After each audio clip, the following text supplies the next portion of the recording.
Եթերում ապդեյթ լրատվականն է, բարի երեկո։ Եվ այսպես, ինչպես հաջողվեց նախաստորագրել խաղաղության պայմանագիրը, այսպես կոչված գաղտնիքը բացահայտել է վարչապետը ազգային ժողովում հարցուպատասխանի ժամանակ։ Նիկոլ Փաշինյանն անդրադարձել է նաև իր միջազգային այցերին, նշել, որ ամեն այցից հետո մեկնաբանություններ են հնչում, որոնք կարիք ունեն պարզաբանման։ Փաշինյանն անդրադարձել է նաև Գյումրի համայնքի ղեկավար Վարդան Ղուկասյանի հայտարարություններին։ Նախկինում ես կարդում էի մեր հավասարակշռված եւ հավասարակշռման արտաքին քաղաքականության վերաբերյալ ներհայաստանյան մեկնաբանությունները եւ զարմանում, հիմա էլ կարդում եմ միջազգային մեկնաբանությունները եւ զարմանում։ Հիշում եք այս ամբիոնից մի քանի անգամ ասել եմ, որ պետք չի գործընկերությունը շփոթել ամուսնության հետ եւ ընդհակառակ ամուսնությունը շփոթել գործընկերության հետ եւ հիմա գիտեք ինչն է, որ ամեն այցից հետո մեկնաբանություններ են հնչում, որոնք կարիք ունեն պարզաբանման։ Երևի թե բալանսավորման եւ բալանսավորված արտաքին քաղաքականությունը ինքը կարիք ունի պարզաբանման։ Ինչու, որովհետեւ նախկինում մենք խոսել էինք, որ եւ այս օրինակը կարծում եմ շատ հստակ է ցույց տալիս, մասնավորապես նոր միջուկային ռեակտոր կառուցելու մեր փնտրտուքների մասին եւ ես միջազգային մամուլի արձագանքներից հասկացա, որ մեր դիրքորոշումը կամ լավ պարզաբանված չի, կամ պարզապես այդ պարզաբանումը չի հասել հասցեատերերին։ Մենք կայացրել ենք ռազմավարական որոշում, որ մեր հաջորդ միջուկային ռեակտորը լինելու է փոքր մոդուլային։ Մենք դա բազմակողմանի քննարկում ենք ունեցել եւ այդ որոշումը կայացրել ենք։ Հիմա հաջորդ հարցը՝ ում հետ ենք մենք կառուցելու, ում հետ ենք գործընկերություն անելու։ Մենք մեր բոլոր գործընկերներին, ովքեր նման բան ունեն, նման տեխնոլոգիա ունեն կամ կարող են ունենալ, մենք բոլորին հարցրել ենք, ասել ենք դուք կնեղսրտեք, եթե մենք այս թեման քննարկենք նաև մյուսների հետ։ Բոլորը ասել են, որ ոչ։ Հիմա ինչ եմ ասում, որովհետև երբ որ ես գնում եմ Մոսկվա, ասում են վերջ, ուրեմն որոշվել է, որ Մոսկվայի Ռուսաստանի հետ է կառուցվում։ Միացյալ Նահանգների հետ հուշագիր ենք ստորագրում ու նոր գնում Մոսկվա, ասում են բա հուշագիրը ստորագրեցին, ինչի գնացին Մոսկվա։ Գնում ենք Չինաստան, ասում են բա չհասկացանք, հիմա այնա մենք շատ թափանցիկ ասել ենք, որ այս պահին մենք ուզում ենք ստանալ առաջարկներ։ Եվ մենք այսօր նման խոսակցություն ունենք եւ Միացյալ Նահանգների հետ, եւ Ռուսաստանի հետ, եւ Չինաստանի հետ, եւ Հարավային Կորեայի հետ, եւ Ֆրանսիայի հետ։ Եվ որ առաջարկը մեզ, ընդ որում մենք քաղաքական կոմպոնենտ չենք դնում ընդհանրապես։ Մենք ասում ենք կոմերցիոն եւ տնտեսական շահավետության առումով մենք պետք է նայենք, որ առաջարկն է մեզ ձեռնտու եւ ընտրություն կատարենք ըստ այդմ։ Ես միջուկային ռեակտորի հետ կապված այդ խնդրի համատեքստում ձեր հարցին պատասխանեմ։ Հիմա մենք ասում ենք, որ մենք այս թեմայով երկխոսություն ունենք 5 գործընկերոջ հետ։ Տեսեք հրապարակային ասում ենք եւ ընդ որում այդ խոսակցությունը գործնական է։ Մեր փորձագետների խմբերը այցելում են կամ պիտի այցելեն տարբեր տեղեր, տեսնելու, ուսումնասիրելու, պարզելու եւ մենք բայց մյուս կողմից էլ առաջիկա 1-2 տարվա ընթացքում մենք պետք է որոշում կայացնենք եւ պայմանագիր կնքենք եւ այդ որոշում կայացնելու եւ պայմանագիր կնքելը չի ունենալու աշխարհքաղաքական արտաքին քաղաքական ենթատեքստ, որովհետեւ մենք ուզում ենք փոքր միջուկային ռեակտոր եւ ուզում ենք դա առավել լավ գնով, առավել անվտանգ տեխնոլոգիայով եւ նաեւ իր ներդրման հետգնման հնարավորինս առավել կարճ ժամկետով։ Խնդրում եմ այս ոչ ոք սրա տակ աշխարհաքաղաքականություն չփնտրի։ Ինչ վերաբերվում է ձեր նշած շրջանակի կողմից արվող հայտարարություններին, ես կարծում եմ այդ հայտարարություններին առաջինը գյումրեցիները պետքա գնահատական տան, որովհետեւ դա շատ կարեւոր է։ Եվ երկրորդը մյուսները նույնպես գնահատական պիտի տան եւ մենք բոլորս պետքա գնահատական տանք։ Ես կարծում եմ, որ նման Հայաստանի Հանրապետության ինքնիշխանության դեմ հայտարարություններ անողներին Մենք պետք է ուղղակի դուրս շպրտենք քաղաքական եւ հանրային դաշտից։ Ինչպես քաղաքական մեթոդներով եւ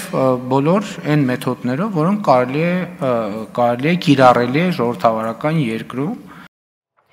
44-օրյա պատերազմի հանգամանքներն ուսումնասիրող քննիչ հանձնաժողովի զեկույցը լիագումար նիստեր մտցնելու իրավական հիմք չկա։ Լրագրողների հետ ճեպազրույցում ազգային ժողովի նախագահն է հայտարարել։ Ալեն Սիմոնյանը հայտնել է, որ ինքն Անդրանիկ Քոչարյանին ասել է, որ պետք է ինչ-որ լուծում գտնվի եւ իրավական առումով ինչ խնդիրներ գոյություն ունեն։ Անդրադառնալով հարցին արդյոք միտում կա զեկույցը չհրապարակելու, նշել է, որ խոսքը ոչ թե հրապարակել չհրապարակելու մասին է, այլ հրապարակման ձևի։ Եթե անգամ զեկույցը ներկայացվել լիագումար նիստերի ընթացքում լինելու էր փակ դրամաբանության մեջ, ասել է Ալեն Սիմոնյանը։ Սխալ է իր մեկնաբանությունը, օրենքը հստակ մեկնաբանություն է տալիս, թե ինչպես պետք է արվի, այն դեպքերում, երբ որ կանոնակարգ օրենքը երկակի մեկնաբանության տեղիք է տալիս, ինչը այս պարագայում չկա, դուք կարող եք բացել եւ կարդալ, կլսեք, կարող եք բացել եւ կարդալ այն պարագայում, երբ որ կանոնակարգ օրենքը մեկնաբանության խնդիր է ունենում, այդ մեկնաբանությունը կարող է տալ օրինակ պետաիրավական հարցերի համաշտական հանձնաժողովը եւ ես պարոն Քոչարյանին ասել եմ, որ պետք է ինչ-որ լուծում գտնվի եւ իրավական առումով ինչ խնդիրներ գոյություն ունեն։ Այն մամուլում տեղ գտած տեղեկությունները, որ ինչ-որ միտում կա դա չհրապարակելու, սա ոչ թե հրապարակելու չհրապարակելու մասին, այլ հրապարակելու ձևի մասին է։ Այնուամենայնիվ զեկույցը հրապարակվելու է, չի կարա չհրապարակվի։ Այլ հարցը, թե դա կարվի ինչ ֆորմատով, որովհետև եթե նույնիսկ դա մտներ լիագումար նիստ, եթե մտներ, որ կրկնում եմ, չէր կարող եւ չի կարող, բոլոր իրավաբանական ձևակերպումները դրա մասին են խոսում, չի կարող մտնել, միևնույն է դա լինելու էր փակ ֆորմատով եւ ես չեմ բացառում, որ կարող են լսումներ լինել փակ ֆորմատով, որ կարող են ընդդիմադիր падգամավորներ, մեր падգամավորներ օրինակ գնալ գաղտնի բաժին ծանոթանալ, ես չեմ բացառում, որովհետեւ ինքներդ հասկացեք, հնարավոր չի զեկույց, որտեղ պայմանական կան մեր զորամասերի, մեր զինված ուժերի մասին տեղեկություններ լինեն ուղիղ եթերում, ուստի sense tenence կրկնում եմ, sense tenence դա հրապարակվել է, դա չի կարող չհրապարակվել։ Ազգային ժողովի պատիվ ունեմ խմբակցության պատգամավոր Տիգրան Աբրահամյանի կարծիքով հայ-ադրբեջանական եւ հայ-ամերիկյան բանակցություններում, որոնք հաջորդել են օգոստոսի 8-ին ստորագրված փաստաթղթերին, հավանաբար խնդրահարույց հարցեր են առաջացել։ Պատգամավորը դրանով է պայմանավորում ՄԱԿ-ի ամբիոնից Նիկոլ Փաշինյանի հայտարարություններն ու ԵԽԽՎ պատգամավորին նախատելը Զանգեզուրի միջանցք արտահայտության համար։ Նա կարծում է, որ իշխանությունն անընդհատ փորձում է քողարկել միջանցքի գոյությունը։ Տիգրան Աբրահամյանին նաեւ մտահոգում է, որ Ադրբեջանի հետ հարաբերությունների կարգավորման փաստաթղթում հայաստանյան կողմը հստակ չպաշտպանեց իր շահերը ոչ ճանապարհների, ոչ էլ գերիների վերադարձի առումով, մինչդեռ Ադրբեջանը ստացավ առավելագույնը։ Հիմնական բանը, որը տեղի ունեցավ փոփոխությունը, օգոստոսին Վաշինգտոնյան այդ պայմանավորից հետո, դա բուն բանակցային գործընթացում տեղի ունեցող պրոցեսներ են, որոնք դեռևս խորքում են եւ դրա դրսեւորումները տեսանելի լինում միայն հանրային տարբեր այսպիսի միջոցառումների ժամանակ։ Պատահական չէ, որ այդպիսի կարևոր ինստիտուտ կամ հաստատություն ներկայացնող ամբիոնի մոտից Նիկոլ Փաշինյանը ստիպված է լինում արձագանքելու ձևակերպումների, որոնք անընդհատ շրջանառվում են, բայց գործող իշխանությունը անընդհատ փորձում է քողարկել դրա գոյությունը։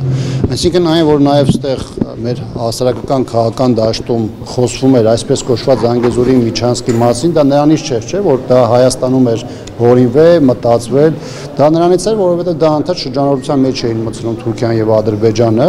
եւ դրանք նաև միջազգային տարբեր հարթակներում հնչեցվող եւ դրա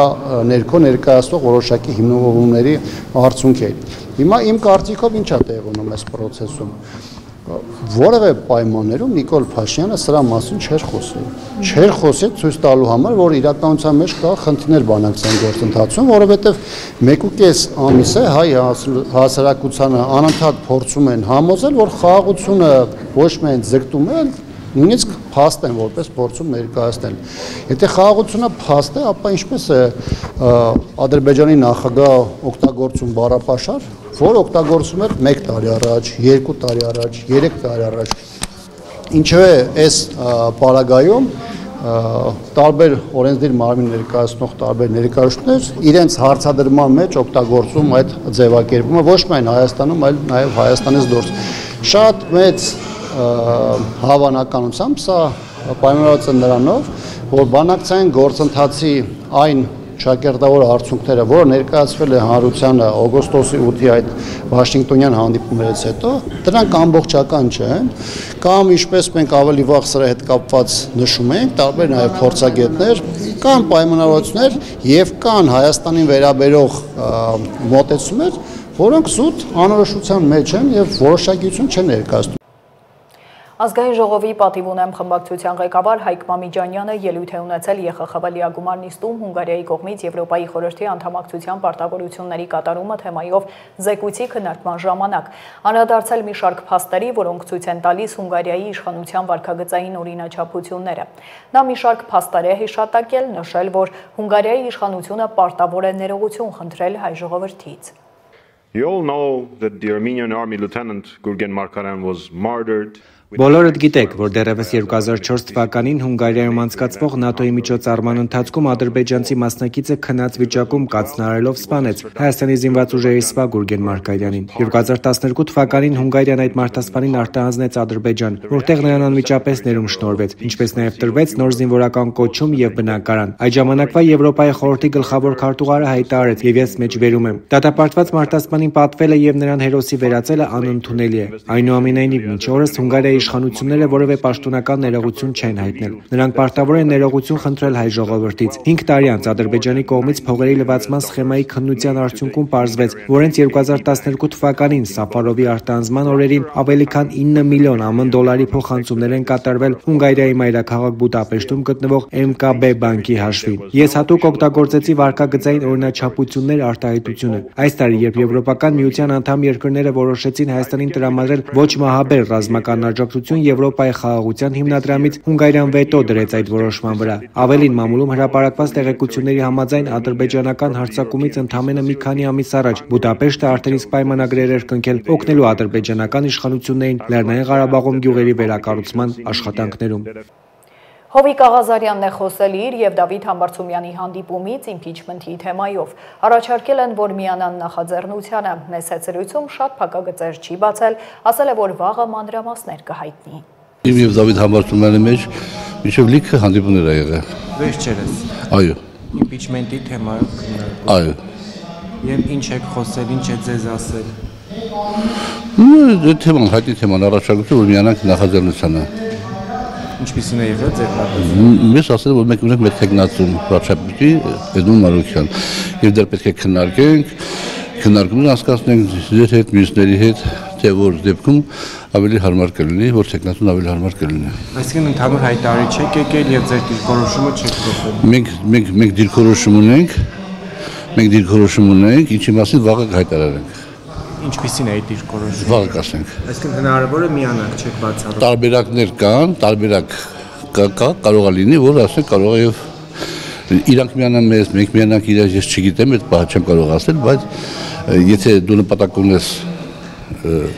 եւ այդ քո նպատակը նաեւ կիսում է ինչ-որ մեկը, ուրեմն դու պետք է իր հետ միասին փորձես գտնես լուծում, որ ընդունելի լինի այդ պահին այդ խնդիրը լուծելու համար։ Ես վաղ կասել այդ մասին։ Այսինքն Դավիթ Համբարձումյանը չի բացառել, որ իրենք կմիանան, հա, ձեր տեխնացուին։ Դե գիտեք, որ բանը հստակություն չի եղել, այսպես հստակություն չի եղել։ Որովհետեւ եթե դու որևէ բան քննարկում ես ու նախորդ կոշ դիրքորոշում ունես, ուրեմն դա քննարկում չի։ Բայց երկեր կան, լուծում։ Ես ինքս երկում ունեմ, այո, որի մասին վաղ կասեմ։ Ինչ ձևաչափով եք հայտարարել։ Ուղղակի հարցազրույցի գալու կամ գրառում կանենք։ Շարունակենք, մարզային բուժկենտրոններն անցել են առողջապահության նախարարության ենթակայության տակ, որևէ բուժկենտրոն չի փակվելու։ Անահիտ Ավանեսյանն է հայտարարել, նշել, որ պետությունն ունի նպատակ այդ բժշկական կենտրոնների օգնությամբ մաքսիմալ որակյալ ծառայություններ մատուցել։ Նախարարը փառատել է մտահոգությունները, նշել, որ որևէ կենտրոն չի փակվելու, չի կրճատվելու, բոլոր մարզային կենտրոնները շարունակելու են գործել նույն շենքերում, տեղակայման վայրերում։ Ավանեսյանը նաև հավելել է, որ նախաձեռնության նպատակն է ունենալ միասնական տրամաբանությամբ եւ ծախսարդյունավետությամբ կառավարվող հիմնարկներ, որպեսզի գումարները, որ վճարվում են ծառայությունների դիմաց, ոչ թե տրամադրվեն կառավարչական, վարչական ուռճացված ծախսերը բավարարելուն, այլ կոնկրետ ծառայություններ սպասարկելուն եւ բնակչությանը որակյալ բուժօգնություն տրամադրելուն։ Պետությունը հանդիսանալով փակ բաժնետիրական ընկերությունների հիմնադիր, առաջին հերթին իհարկե ունի նպատակ այդ բժշկական կենտրոնների օգնությամբ մաքսիմալ որակյալ բժշկական ծառայություններ մատուցելը։ Բայց ես ուզում եմ նաև շեշտադրել, որ մենք այս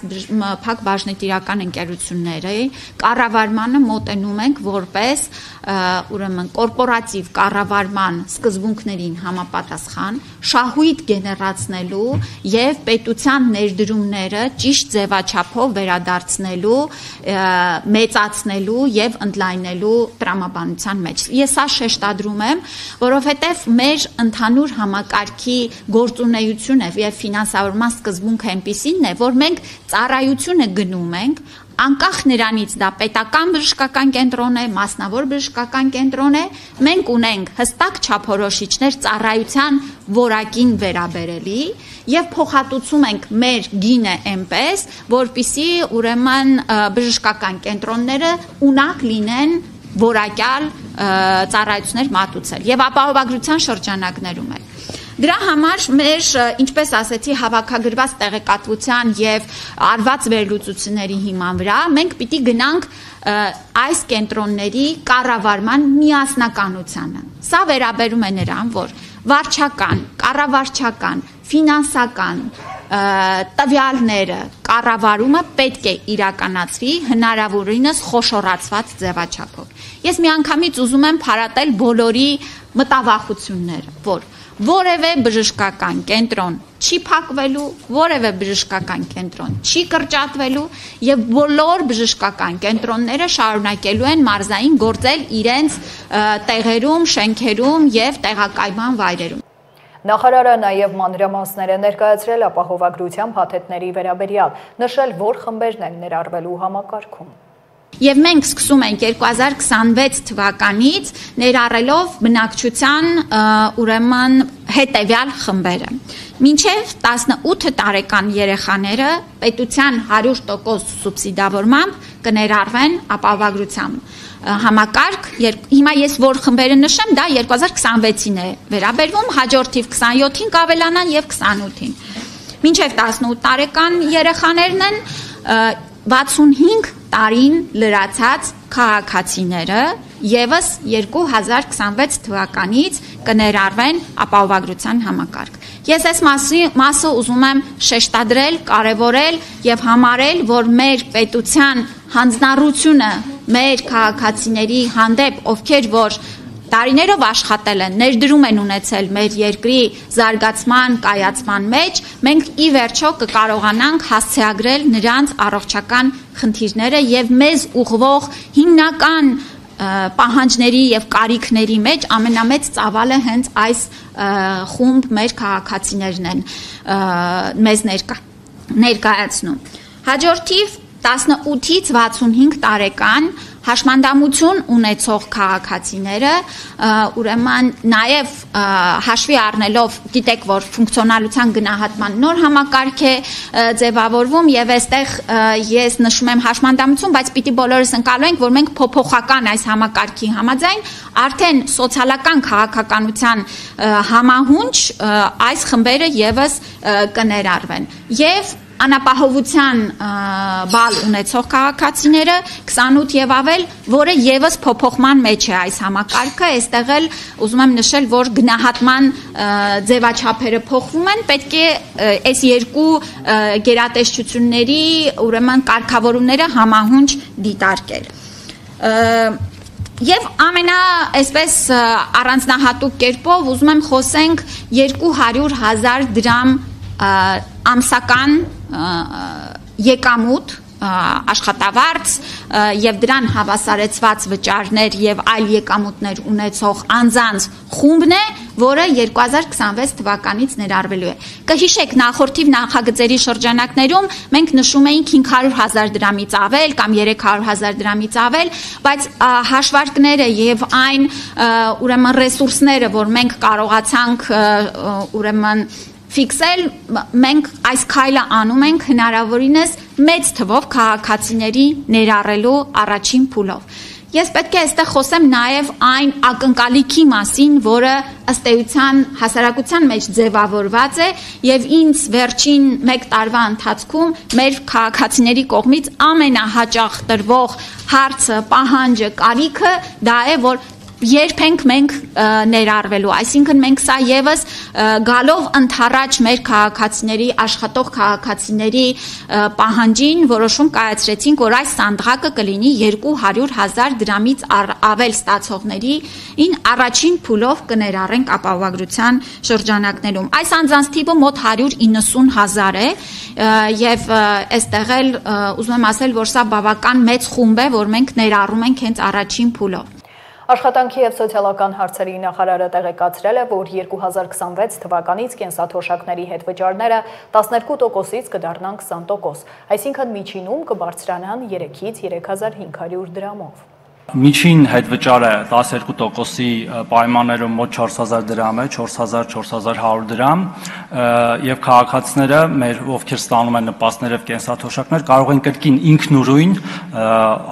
կատարելով անկանխիկ առևտուր բարձրացնել իրենց կենսաթոշակները եւ նպաստները։ Եվ ես կարծում եմ, որ մենք այս նորարարական գործիքները պետք է ավելի համարձակ եւ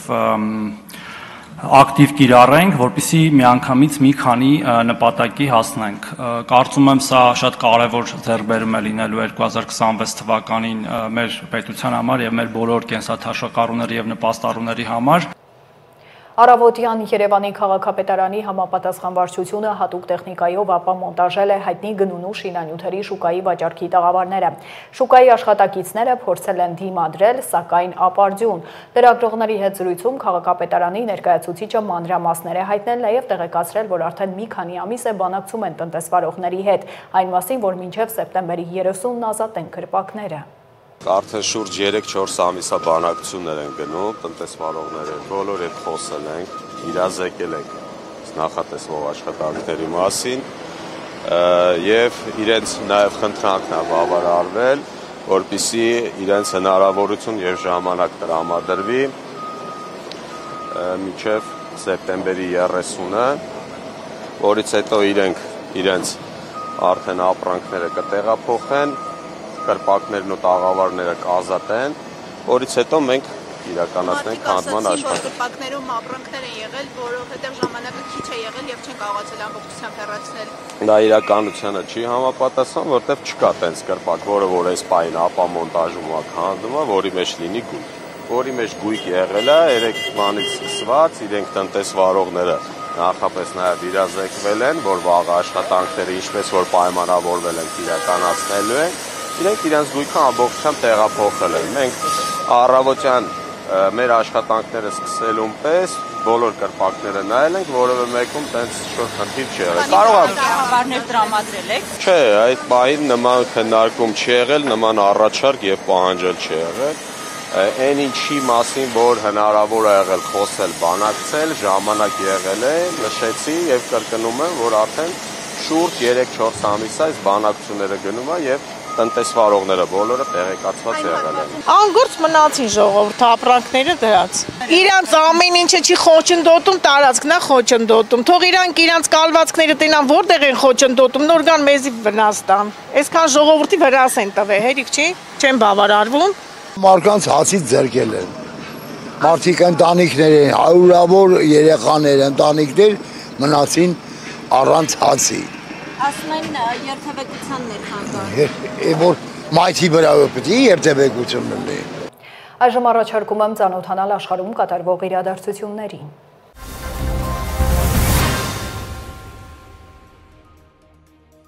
ԱՄՆ պետքարտուղար Մարկո Ռուբիոն հեռախոսազրույց է ունեցել Ֆրանսիայի արտաքին գործերի նախարար Ժան Նոել Բարոյի հետ։ Ռուբիոն Ֆրանսիայի իր գործընկերոջն է փոխանցել ԱՄՆ-ի հանձնառությունը Համասի կողմից պահվող պատանդներին տուն վերադարձնելու եւ Գազայում պատերազմին վերջ տալու հարցում։ Ռուբիոն ողջունել է Ֆրանսիայի նախագահ Էմանուել Մակրոնի մեկնաբանությունները՝ ի պաշտպանություն ԱՄՆ նախագահ Դոնալդ Թրամփի Գազայում պատերազմը դադարեցնելու ծրագրի։ Ռուբիոն եւ Բարոն պայմանավորվել են շարունակել դիվանագիտական ջանքերը բանակցային կարգավորման եւ կայուն խաղաղության միջոցով Ռուսաստան-Ուկրաինա պատերազմն ավարտին հասցնելու ուղղությամբ։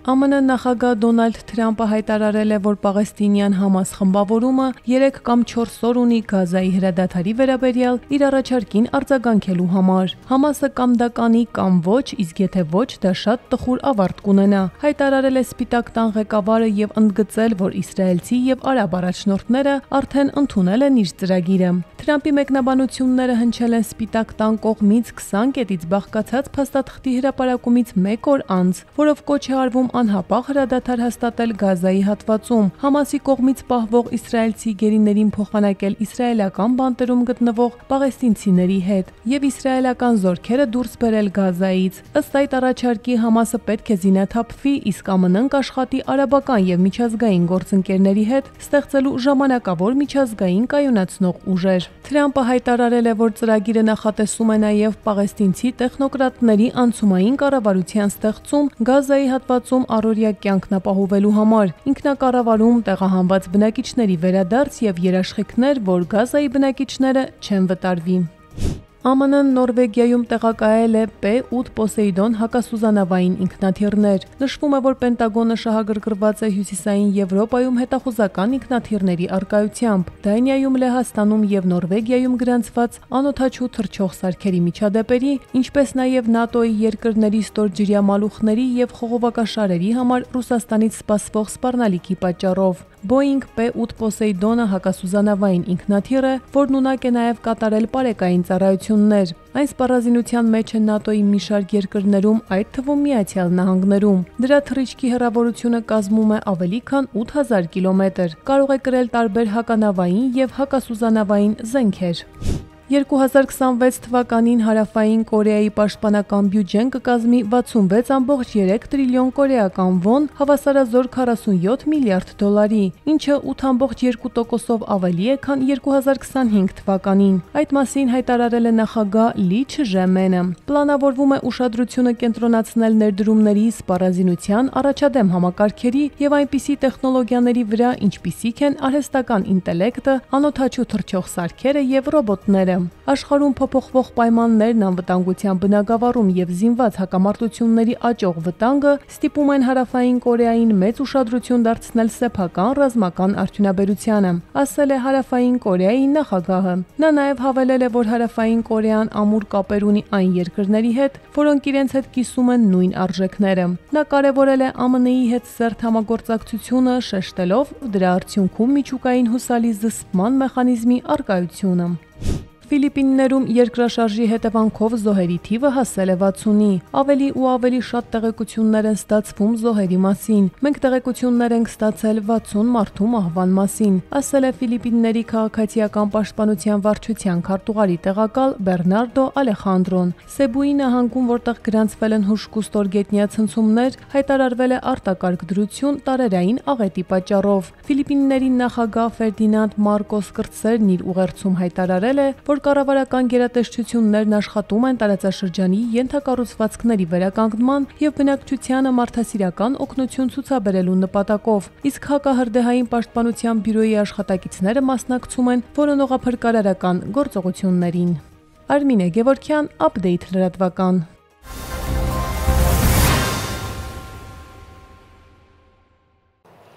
Շարունակենք գողությունները չմիացնի սուպերմարկետներից վաղաշաբաթի համայնքային ոստիկանների բացահայտումը։